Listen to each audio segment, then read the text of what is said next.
This is a GCSE presentation looking at the process of culturing microorganisms. In this presentation, we're going to look at how we can actually transfer organisms onto Petri dishes or onto bijou bottles. We're going to make sure that you're aware of the link between the colonies grown on an agar plate and how it links back to population numbers. And we're going to look at some mathematics in the form of standard form. To get started, a bacteria can replicate every 20 minutes. If you start with one bacteria, how many would you have after 4 hours? Just be aware on the HY specification, it does say that this is higher only, but on other parts of the specification, it does actually state that you have to be able to use standard form. So ironically, you don't have to do standard form in this question for the foundation paper, but you do need to do it for other parts of the course, which can be on the same paper. So you will have to be able to use standard form. We're going to have a look at that in a moment. To get started, simply tell me 20 minutes per replication, 4 hours, how many bacteria would you have? Give your answer in standard form if you can. Pause the video, do your working out, and then we'll have a look at the answer.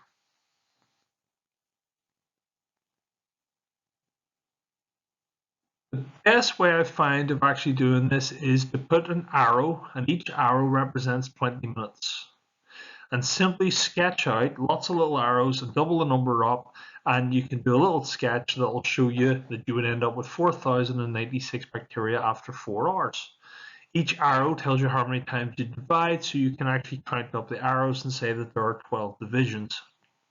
However, there is a mathematical way of doing it, and you simply have to get whatever the number of divisions are. So if it divides every 20 minutes, it'll do 3 divisions per hour, and if you've got 4 hours, it's 3 times 4. So in total, it'll divide 12 times in 4 hours, which means we end up with 4,086, and we can do that by simply getting our calculator and doing 2 to the power of whatever the number of divisions are. In this case, with 12 divisions.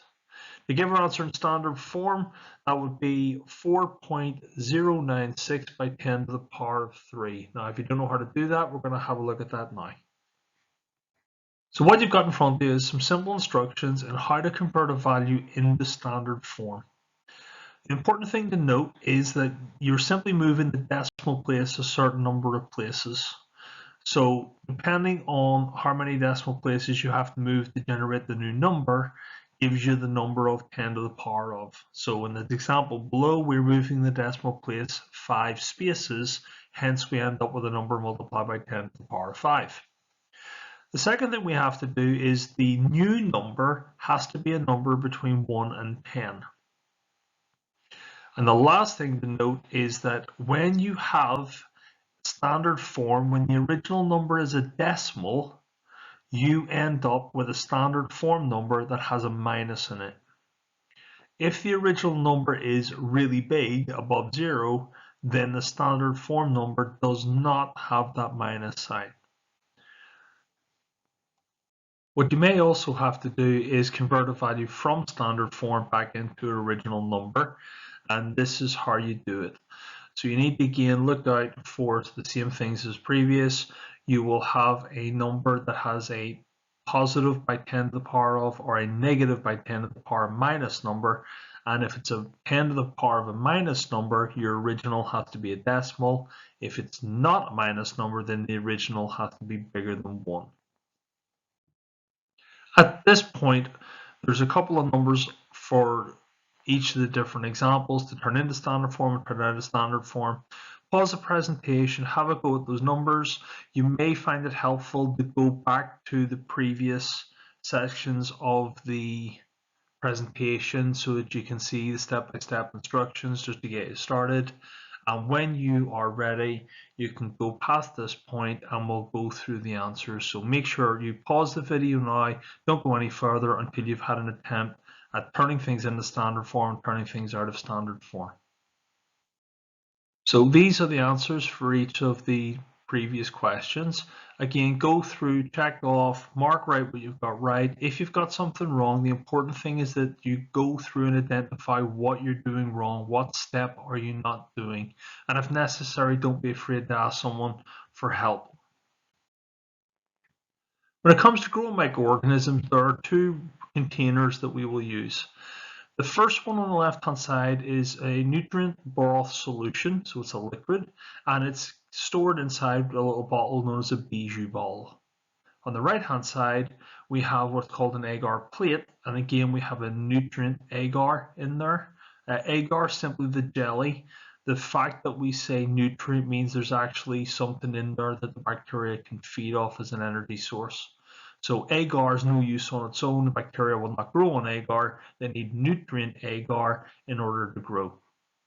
And each of the little colored specks on the agar plate is actually a group of bacteria. And they're all different colors because they're different bacteria. And each one of those actually started off as one individual single bacteria. So each of those colonies coming from a single bacteria means you can count up each of those circles and identify how many individual bacteria you started with on that plate. Now we have two words that you have to get yourself familiar with. We have inoculation. Inoculation is the process of transferring a pathogen normally onto an agar plate from a bijou bottle. We also have a thing called contamination, and contamination is when we have a pathogen or any substance that we don't want growing on or on our plate. So it basically ruins our results. When we come to transferring bacteria, there's a number of set steps. First off, be very, very careful when you are sterilizing. The little loop is called an inoculating loop. If it's metal, we would put it into a Bunsen flame. If, however, it is a one-time use only, sealed in plastic that you've had to open, inoculating loop, if you put it in a Bunsen flame, the plastic will melt. So make sure you're using the right type of inoculating loop. Metal one goes in the flame to sterilize it. The ones that are in sealed packets have already been sterilized. We then gently lift the lid of the agar plate the least amount possible, and we use the lid like an umbrella to stop any pathogens dropping onto the plate. And very, very lightly, we brush the inoculating loop over the top of the agar. Once we've done that, we close the lid on the agar, we put 4 strips of tape, north, south, east, and west to seal the container and stop anything escaping, and then we store it at 25 degrees for approximately 24 to 48 hours maximum in an incubator.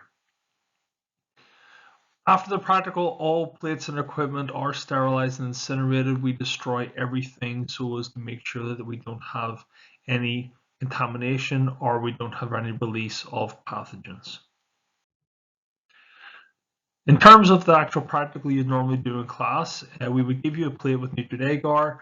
You would then be given different scenarios, for example, unwashed hands, where you've washed it with soap, where you washed it only with water, where you've dried it on a paper towel, cloth towel, and a mobile phone. You'll be able to take swabs using little cotton buds and spread it on your plate, and you'll be able to see different bacteria grown over a certain period of time.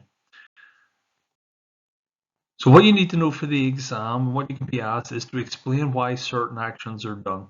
So in front of you, you have 5 different actions that are carried out, and I want you to come up with an explanation as to why. So pause the presentation, think of a reason why you might be doing that, try and use the key terminology we've already covered in the presentation, and when you're ready, you can restart the presentation. So pause now. So we're asked why we are sterilizing all the equipment we're going to use in the first description. Well, the reason we sterilize is to prevent contamination. We don't want to grow any pathogens or any unwanted bacteria. Second thing we're asked about is why we let the agar plates cool and make sure they're set before we put any of the bacteria that we want to transfer onto it. And it's because if the agar is too hot, it can actually destroy the bacteria. The next question is, will we keep the lid of the plate over the top Why do we keep the plate over the top? Sorry, plate lid over the top? Well, it's because we don't want any microorganisms, particularly any pathogens, from the air falling down onto our nutrient agar. So if we keep the Petri dish plate lid over the top of the Petri dish, it means nothing can fall under nutrient agar. Why do we secure the lid of the Petri dish with the adhesive tape north, south, east, and west? And that's to stop any microorganisms that are inside our plate growing from escaping into the environment. And lastly, why do we inoculate 25 degrees for 24 to 48 hours? Well, it's because most pathogens, the most powerful ones, grow at body temperature, which is 37 degrees. By incubating the sample at 25 degrees for a short space of time, it is much less likely that we will grow any of these pathogens if somehow we have contaminated our plate. Last thing I want you to do to finish off is we've got a scenario where someone has found this particular type of pathogen, and this pathogen will break down chocolate. If it gets loose into the environment, there will be no chocolate left for anyone, and that's just wrong.